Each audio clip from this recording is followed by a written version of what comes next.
अस्सलाम वालेकुम, मैं हूं फैसल तारिड़। सुप्रीम कोर्ट ऑफ पाकिस्तान के सामने जी मौजूद है। 27वीं तरमीम हुई और ताकतवरों ने जो चाहा या जो स्क्रिप्ट लिखा हुआ था वो स्क्रिप्ट बज़ाहिर इस वक्त मलिया मेट हो चुका है। आज सुप्रीम कोर्ट से लेकर हाई कोर्ट तक क्या होता रहा, या खान और अमीनुद्दीन को किस तरह से झटके लगे, इस हवाले से इस वीलॉग के अंदर हमने बात करनी है। तहरीके तहफ़्फ़ुज़ आईन पाकिस्तान की जानिब से कॉल दे दी गई है, सड़कों पर दमादम मस्त कलंदर होगा। यानी एक तरफ तो ये हो रहा है ना, दूसरी तरफ कुछ दावे किए जा रहे हैं कि पीटीआई की शायद एस्टैब्लिशमेंट के साथ लाइन सीधी होने जा रही है। इस हवाले से भी हमने बात करनी है और कुछ दीगर भी अहम खबरें हैं, उन पर भी बात करेंगे। मेरे साथ सहाफ़ी अताउर रहमान कोहिस्तानी साहब मौजूद हैं और नौजवान सहाफ़ी ज़ीशान नूर साहब मौजूद हैं। अता कोहिस्तानी आज पूरा दिन सुप्रीम कोर्ट में मौजूद रहे, हाई कोर्ट में मौजूद रहे और इन्होंने आज बड़ी खबरें अभी हमें बताई हैं, आपको बताते हैं, जिसको सुनकर कम से कम और कुछ नहीं तो आपको ये हौसला जरूर होगा कि एक ये जो ताकतवर स्क्रिप्ट लगा के आए हुए थे, उस जज को उठाएंगे, उधर रख देंगे, उसको आउट कर देंगे, उसका तबादला कर देंगे, उसको फलानी अदालत में ले आएंगे। अब हालत ये तरमीम हो गई है, अदालतें बन गई हैं, लेकिन जज जो हैं वो मिल ही नहीं रहे, जज शार्ट हो चुके हैं। अता कोहिस्तानी साहब जल्दी से बताएं क्या हुआ है आज। जी बहुत शुक्रिया जनाब फैसल तारड़ साहब। एक तो आपको बहुत मुबारक हो, सबसे पहले आपका बेटा हुआ है तो इसलिए मैं स्पेशल मुबारकबाद दूंगा। खबरें बहुत है जी, क्योंकि आज जी दिन बड़ा बिजी रहा फैसल तारड़ साहब। इस्लामाबाद हाई कोर्ट में जो आईनी अदालत जो नहीं बनी है उसके हवाले से हलफ बर्दारी थी। उससे पहले जो जस्टिस अमीनुद्दीन साहब हैं, ठीक है, महान चीफ जस्टिस आप कह दें, सुपर चीफ जस्टिस आप कह दें, ठीक है, तो उनकी हलफ बर्दारी थी, उन्होंने हलफ लिया और उसके बाद फिर वो आए जी इस्लामाबाद हाई कोर्ट में। इस्लामाबाद हाई कोर्ट में एक ड्रामिक से सिचुएशन बन गई, क्योंकि सबसे पहले जी लगाई गई 5 कुर्सियां। अच्छा, कि जिन जजेस ने बाकायदा तौर पर जहां पे हल्फ लेना था उनके लिए कुर्सियां जो आके पहले बैठेंगे, तो फिर जी जनाब थोड़ी देर बाद फिर कुर्सियों की तादाद कम हो गई, ज्यादा हो गई, सॉरी 7 लगा दिया। अच्छा, हाँ, एकदम 7 हो गई तो फिर लोगों ने कहा 2 और जजेस मान गए आईनी अदालत के लिए। तो फिर थोड़ी देर बाद एकदम से फिर जो है 4 और कम हो गई और 3 जो है कुर्सियां स्टेज के ऊपर रह गई। तो इसका मतलब ये था कि लोग मतलब कुछ जजेस हाँ नहीं कर रहे थे उस आईनी अदालत में आने के लिए। तो एक ये सूरत आप हाल नाजरीन को ये बता दें, आप पाकिस्तान में जो सबसे अफजल अदालत है ना, बड़ी अदालत है, वो यही आईनी अदालत ही है। हाँ, आईनी अदालत होगी और ये आईनी अदालत होगी इस्लामाबाद हाई कोर्ट में। इस्लामाबाद हाई कोर्ट का जो कोर्ट रूम नंबर 1 है, जहां पे जस्टिस डोगर बैठता था, जो 8वें नंबर के जज थे लाहौर हाई कोर्ट को, और उनको लाके यहाँ पर चीफ जस्टिस 15वें नंबर के थे, उनको लाके यहाँ पे chief justice Islamabad high court बनाया गया है, वो बैठते थे। लेकिन उनको कहा कि भाईजान आपसे ना बड़े वाले बॉस आ रहे हैं, तो आप जरा कोर्ट नंबर 2 में जाएं, क्योंकि ये आईनी अदालत यहाँ पे लगनी है। तो इसीलिए उनको जो है वो अब कोर्ट रूम नंबर 2 में बैठ के समाते सुनेंगे, ठीक है। इसके अलावा 3 जजेस ने आज हल्फ लिया, नोटिफिकेशन छेका हुआ, ये एक बात हो गई।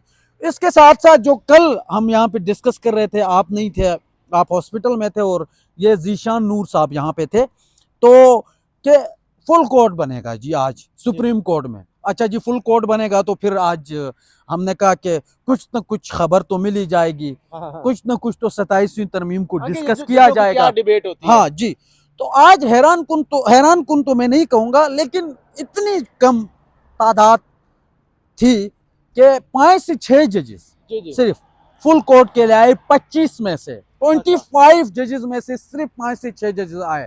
तो इसका साफ साफ मतलब ये है कि जजेस ने भी 27 अमेंडमेंट जो है उसको खुलकर जो है उसकी मुखालफत की और मुस्तरद कर दिया। नहीं तो वो आ जाते, आके बैठ जाते। और उसके बाद उन्होंने जो एक नोटिफिकेशन भेज दिया, अभी ज़ीशान साहब भी बोल रहे थे, वो तो मैंने पढ़ा नहीं था, इसलिए नहीं पढ़ा था कि हमारे एक दोस्त है अदनान, उन्होंने मुझे कहा इतना फजूल है कि आप पढ़ो ही नहीं। मैंने कहा ठीक है, लेकिन ज़ीशान साहब अभी थोड़ी देर पहले कह रहे थे कि सुप्रीम कोर्ट ऑफ पाकिस्तान उसके ऊपर लिखा हुआ था। एक और बलंडर जी, आप 27वीं आईनी तरमीम पास करवाते हैं और उसमें आप कहते हैं सुप्रीम कोर्ट ऑफ पाकिस्तान नहीं होगा, ये सिर्फ सुप्रीम कोर्ट होगा। नहीं, मैं आपको तौसीह कर दूं, उसमें ये जो तरमीम हुई है ना, उसमें स्पेशल दूसरी दफा तरमीम करवाई गई है कि जब तक याह्या खान चीफ जस्टिस है ना जी। तब तक ये वाली court supreme court of Pakistan होगी। अच्छा। और Yahya Khan chief justice of Pakistan होगा, उसके बाद आगे जो है ना उससे नहीं होगी। मतलब आप फिर भी कह लें सुप्रीम कोर्ट की होगी। मतलब अब इसकी आप ये जो पीछे बिल्डिंग है ना, ये सिर्फ अब बिल्डिंग तक ही महदूद रह गई है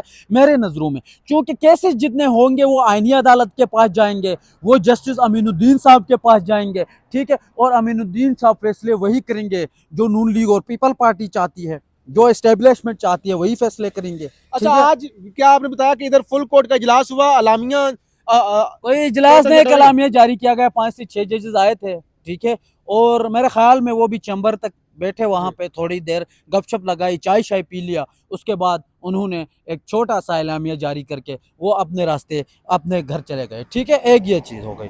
दूसरी, इसके अलावा आज आप कह रहे थे कि महमूद अचकजई साहब, उस पर बात करते हैं ना। अताउर रहमान कोस्तानी साहब, हमारे साथ सहाफी ज़ीशान नूर साहब भी खड़े हुए हैं, सारी बातें आपने नहीं करनी। अच्छा, आपने कहा सुप्रीम कोर्ट खत्म हो गई है, सुप्रीम कोर्ट में कुछ नहीं रह गया। हाँ, यहाँ पे ज़ीशान नूर साहब, वो जो चाय मिलती है 60 रुपए का कप, बस अब वही रह गया, वो जरा अच्छी चाय चाय। मैं छोटी सी बात कर सकता हूं? सुप्रीम कोर्ट की बिल्डिंग इतनी खूबसूरत नजर आ रही है कि यहाँ इससे मैरिज हॉल भी बन सकता है, क्योंकि अब ये बिल्डिंग की हद तक महदूद रहेगी। अगर इससे मैरिज हॉल बना ले, बहुत से लोगों का फायदा हो सकता है मेरी नजर में। क्लब भी बन सकता है, बहुत कुछ। अच्छा जी, ज़ीशान नूर साहब, सदर जरदारी ने दस्तखत कर दी हैं, वो जो जैसे अतर निला साहब ने इस्तीफा दिया और जैसे मंसूर अली शाह ने इस्तीफा दिया, वो तो हो गया, अदलिया खत्म हो गई, इस पर अब क्या बात करनी है। जाहिर है वो जो हमने शुरू में बता दिया ना, जो एक्सपेक्टेशन थी वो पूरी नहीं हुई। मुसरत हलाली जैसी जज इनकार कर रही है, और आज खबरें सारे दिन वही चलती रही, रिपोर्ट करते रहे कोर्ट रिपोर्टर कि जमाल खान मंदोखेल जैसा जज परेशान है।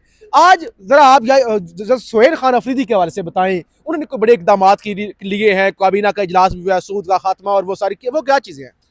जी फैसल साहब बहुत शुक्रिया। एक तो मैं ये अर्ज़ कर दूं कि 27वीं आईनी तरमीम के बाद जो आपने सारा अपने मुद्दा बयान कर दिया, आप यहाँ से अंदाज़ा कर लें कि आज जब जस्टिस अमीनुद्दीन खान की सदर हाउस के अंदर तकरीब हलफ बर्दारी थी, उसमें सवाए चीफ जस्टिस याह्या अफरीदी के और जिन्होंने हलफ लेना था जस्टिस अमीनुद्दीन खान के, एक जज भी शरीक नहीं हुआ। दूसरे नंबर के ऊपर आपने अभी कहा कि जस्टिस मुसरत हिलाली साहिबा जैसी जज भी जब हाथ खड़े कर दे कि मेरी बस हो गई है, तो फिर क्या सूरत हाल होगी। जस्टिस मंदोखेल की मैं आपको एक बात बता दूं कि 3-4 दिन कबल जब इस्लामाबाद में एक खुदकश बम्बार फटा, धमाका हुआ, 12-13 लोग उसमें शहीद हो गए, उस दिन जस्टिस जमाल खान मंदोखेल की सालगिरह थी।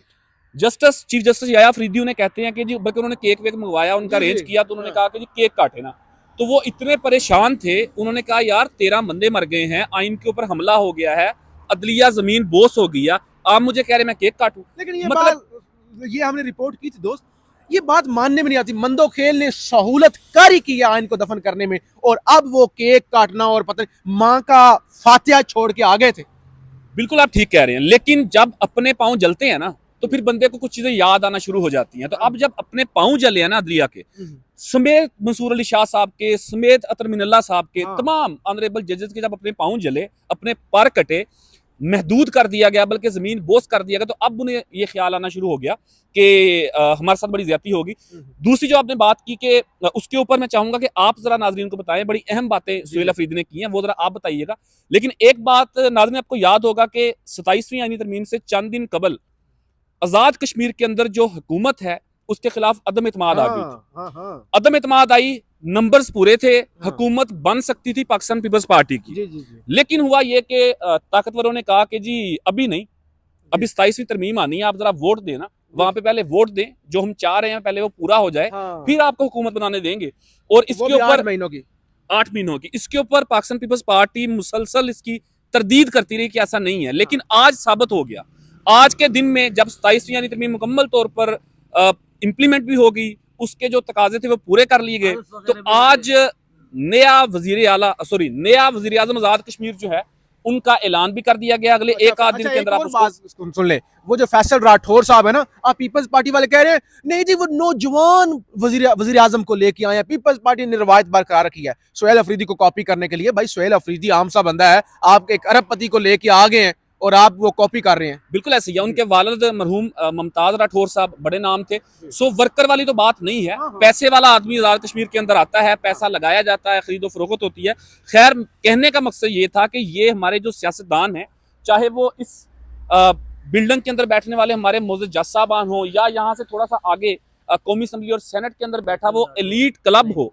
बेसिकली ये कौमी असम्बली या सेनेट तो नहीं है, ये अपर हाउस लोअर हाउस नहीं है, ये एलीट क्लब है जहाँ पर अरबपति लोग आते हैं। चंद एक 2-4 नाम हर जमात के वर्कर्स टाइप आ जाते होंगे, वो भी दिखाने के लिए। बाकी जो मेजोरिटी है वो एलीट का क्लब है। ये जो पार्लियामेंट और सेनेट है ना, ये एलीट का क्लब है। यहाँ पर अरबों की डीलें होती हैं, यहाँ पर लोगों के ज़मीर जो है वो खरीदे जाते हैं। तो फिर यही हाल होगा, नहीं खरीदने क्या होता है ज़ीशान फिर साहब? यही हाल होगा जो आइन का आज हुआ। अब फैसल साहब प्लीज नाजरीन को बताइए कि आज जो सुहेल अफरीदी साहब ने 2-3 बड़े अहम फैसले किए हैं सूबाई कबीना खैबर पख्तूनख्वा से, वो भी जरा नाजरीन को रिफ्रेश। जी बहुत शुक्रिया सर। एक तो सुहेल अफरीदी ने काबीना का इजलास, और पहला ये इजलास था, बड़ा अहम इजलास था। एक तो सूद का खात्मा, उन्होंने कहा कि सूद मुकम्मल तौर पे मुजम्मिल असलम साहब से कहा कि सूद का खात्मा कर दिया जाएगा। नारे तो बहुत सारी मजहबी जमातों में लगाए और सब ने कहा कि सूद का खात्मा करेंगे, वो सूद का खात्मा हो रहा है। दूसरा, सुहेल अफरीदी ने पाबंदी लगा दी, और भी बहुत सारी चीजें, लेकिन उन्होंने कोई किसी बंदे की तशहीर नहीं होगी, और अगर होनी भी है तो जो मुंतखब नुमाइंदे हैं उनकी होगी, किसी और की जो है वो तशहीर नहीं होगी। अच्छा, एक तरफ तो ये, अब अताउर रहमान को इसानी साहब मुख्तसर रखना है, वीलॉग लंबा हो रहा है, बस 30 सेकंड के अंदर आपने बस। एक तरफ तो अभी फहीम अख्तर मलिक साहब रिपोर्टर है 92 न्यूज के, उन्होंने रिपोर्ट किया कि पीटीआई को लग रहा है कि जैसे नवंबर के बाद उनके लिए हालात अच्छे हो जाएंगे और इमरान खान की रिहाई की तरफ मामला चल जाएंगे, एस्टैब्लिशमेंट थोड़ी सी नरमी दिखाएगी, इसलिए वो किसी मार्च या किसी वो कॉल के ऐलान नहीं कर रहे। दूसरी तरफ अभी एक होम्योपैथिक सा इजलास हुआ तहरीके तहफ़्फ़ुज़ आईन पाकिस्तान का, जिसमें उन्होंने कहा कि हम सुप्रीम कोर्ट की तरफ पता नहीं किधर से किधर लेकर मार्च करेंगे। अक्सरियत ने कहा है कि 27वीं तरमीम अच्छी नहीं है, कुछ लोगों ने कहा है अच्छी है। यानी जब आप कहते हैं मुतफिका तौर पे, इसका मतलब होता है सब ने इजलास में कहा है कि बस 27वीं तरमीम ने तबाह कर दिया अदलिया को, कहते हैं अक्सरियत ने। तो आप तो उस दिन बड़ा चीख चीख के कह रहे थे बड़ी तरीकें चलेंगी, ये होगा, पीटीआई सड़कों पर फलाना, सुहेल अफरीदी, मेरा ताल्लुक केपी से है, आपको क्या पता है, आप क्या बेचते हैं, मुझे पता है, बताएं आप। देखें, बिल्कुल आपका एतराज जायज़ है, लेकिन एक बात आपने नोटिस वहाँ पे की थी या नहीं की थी, मैं आपको याद दिलाना चाहता हूँ। मैंने कहा था सुहेल अफरीदी के हवाले से, क्योंकि ये जो लोग बैठे हुए हैं ना यहाँ पर, आप देखें आज जो इजलास में मौजूद लोग थे वो कौन थे? महमूद अचकज़ई था, अल्लामा राजा नासिर अब्बास था, मुस्तफ़ा नवाज खोकर था। ठीक है, बीच में एक बात और ऐड करता हूँ, मुस्तफ़ा नवाज खोकर जब कोई भी एक्टिविटी नहीं कर रहे थे ना, वो बहुत अच्छे थे। उनके डिस्ट्रिक्ट कोर्ट से जितने भी केसेस थे उनमें बरी हो जाते थे, लेकिन आज उनके कज़न को फिर 5 रोज़ा रिमांड पर पुलिस के हवाले कर दिया, क्योंकि वो एक्टिव हो गए, उनके मुखालिफ में आ गए, इसीलिए। ठीक है, ये लोग थे। मैंने सुहेल अफरीदी के हवाले से बात की थी कि सुहेल अफरीदी साहब जो है वो खैबर पख्तूनख्वा में चीज़ों को एक्टिवली देख रहे हैं और कर रहे हैं। ठीक है, और दूसरे आपने कहा कि फ़हीम अख्तर साहब ने ये जो खबर दी है, उनका ये कहना है कि जो इस्लामाबाद के जो ब्यूरोक्रेट्स है उनके मुताबिक उनमें ये बात तेज़ी से फैल रही है कि नवंबर के बाद इमरान खान के लिए आसानियां होंगी, इसीलिए मार्च जो वो का ऐलान नहीं कर रहे हैं। तो मैं इस पे मेरा तजिया ये है कि जब भी इसी तरह की तरमीम आती है और उसके बाद फिर मतलब एहतिजाज की काल या इस तरह का कोई स्टेप उठाने जा रही होती है अपोजिशन, तो इस तरह की खबरें चलती है। माजी में भी ऐसा हुआ है, हमने देखा है, और उसके बाद फिर वो रिहाई तो अभी तक हमने नहीं देखी, और न फिर इसी तरह रिहाई होनी है। ठीक है, उसका एक ही तरीका है, अगर आप चाहते हैं कि रिहाई हो तो फिर उसका एक ही तरीका है, वो है सड़कें। आप पहले आपके पास एक बयानिया होता था आपके पास कि जी हम अदालतों में जाएंगे, हम अदालतों से रिलीफ लेंगे। तो अदालतों का हाल क्या हुआ, वो तो आपके सामने है। 27 अमेंडमेंट के बाद, 26वीं आईनी तरमीम के बाद थोड़ी सी बहुत कोई गुंजाइश रह गई थी, वो 27वीं तरमीम में निकल गई। वीलॉग आज फिर 22 मिनट का हो जाना है, काफी देर से उन्होंने इशारा कर दिया हुआ है। तो आप कमेंट करना चाहेंगे, ये जो अचकज़ई साहब ने अभी जो कहां से सुप्रीम कोर्ट से पार्लियामेंट से सुप्रीम कोर्ट तक देखिए, हाँ जी, आज जो तहरीक तहफ़्फ़ुज़ पाकिस्तान का वो जो एक इजलास हुआ, उसमें एक तो उन्होंने कहा कि जी हम 27वीं यानी तरमीम को मुस्तरद करते हैं। दूसरा उन्होंने कहा कि जी हम, अच्छा चलें, वाह ये तो बड़ी अहम खबर है। अच्छा खैर, तहरीक तहफ़्फ़ुज़ यानी पाकिस्तान ने फैसल साहब आज जो कहा ना कि हम सोमवार के दिन कौमी असम्बली से यहाँ सुप्रीम कोर्ट तक जो है वो लॉन्ग मार्च करेंगे। बहुत बड़ा नहीं, वाक नहीं करेंगे, लॉन्ग मार्च करेंगे, क्योंकि यही उनका लॉन्ग मार्च बच गया ना। दूसरा उन्होंने कहा जी हम इस तरमीम को भी नहीं मानते, सुप्रीम कोर्ट को दफन कर दिया, उसको भी नहीं मानते, एंड सो ऑन, ये बात उन्होंने कर दी। दूसरी जो आपने बात की थी ना कि ये जो कहा जा रहा है कि शायद नवंबर के बाद पाकिस्तान तहरीक इंसाफ और बानी चेयरमैन के लिए कुछ चीजें ठीक होने जा रही हैं, जी। ये महज एक वो कहते हैं ना कि हवा में गुब्बारा छोड़ने वाली बात है। हमेशा ऐसा होता है, जब भी पाकिस्तान तहरीक इंसाफ कोई ऐलान करती है या ऐलान करने के करीब होती है या ये खदशा होता है कि ऐलान हो सकता है, तो इस तरह के लॉलीपॉप दिए जाते हैं। पहले आप देख लें कि फवाद चौधरी साहब, इमरान इस्माइल साहब को एक्सेप्ट किया गया, कहाँ गए उनके वो मुज़ाकरात, वो मुलाकातें और वो रस्ते खत्म हो गए ना। ये करवानी थी, 27वीं यानी तरमीम करवानी थी, तो उनको जरा लॉन्च किया गया। अब इस तरह की खबरें फ्लॉट की जा रही हैं। ब्यूरोक्रेट्स चंद को कह दिया गया होगा कि आपके साथ सहाफ़ी मिलें, तो आपने ये कहना है कि यार हमारे पास खबरें ये हैं, हमारे पास खबरें ये हैं कि आसानी होने वाली है। तो अब देख लीजिएगा, ये जो आज तमाम डेवलपमेंट होगी, अगले 2-4 दिन के अंदर चीज़ें स्मूथ हो जाएंगी ना। नई अदालत भी बन जाएगी, आज़ाद कश्मीर की हुकूमत भी बन जाएगी, ये चीज़ें स्मूथ हो जाएंगी। उसके बाद फिर दोबारा डंडा होगा, यही सड़कें होंगी, यही जेलें होंगी, यही पुलिस होगी, यही पर्चे होंगे, इसके अलावा और कुछ नहीं होना। और लॉन्ग मार्च में अगेन रिपीट कर दूं, शायद अब नहीं होगा, नवंबर का मिड आ गया है, दिसंबर जनवरी फरवरी में नहीं हो सकता। तो मेरा नहीं ख्याल कि ये सिर्फ लॉलीपॉप है और कुछ नहीं है, कुछ भी आसान नहीं होने जा रहा। चले, बहुत शुक्रिया। हम अली अमीन गंडापुर पर तनकीद करते थे कि वो होम्योपैथिक और कंप्रोमाइज्ड हैं। अब सुहेल अफरीदी का इम्तिहान है और अब लग रहा है कि हनीमून पीरियड गुजर गया है सुहेल अफरीदी का। अगले 15 से 20 दिनों के बाद सुहेल अफरीदी पर मजीद दबाव इस हवाले से बढ़ जाएगा। पाकिस्तान जिंदाबाद।